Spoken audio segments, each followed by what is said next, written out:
বাহিরে প্রচন্ড গরম। দরজা খুললেই মনে হচ্ছে আগুনের হলকা চলে আসতেছে ঘরের মধ্যে।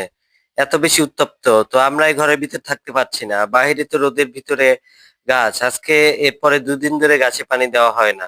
তো আপনাদের আশেপাশে যে গাছ আপনারা ভালোবেসে লাগান তাদের কিন্তু যত্ন করতে হবে। যত্ন না করলে কিন্তু গাছটা টিকে থাকবে না। তো আমি চলে আসলাম আমার সেই কাঠগোলাপ গাছটাকে পানি দেওয়ার জন্য। কাঠগোলাপ কিন্তু অনেক বড়, বড় কাঠগোলাপের।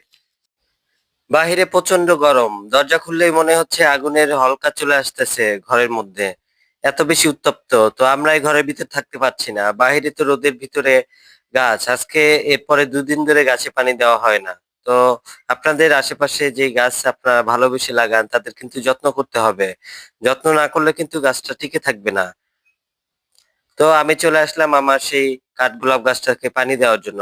কাঠগোলাপ কিন্তু অনেক বড়, বড় কাঠগোলাপের গাছে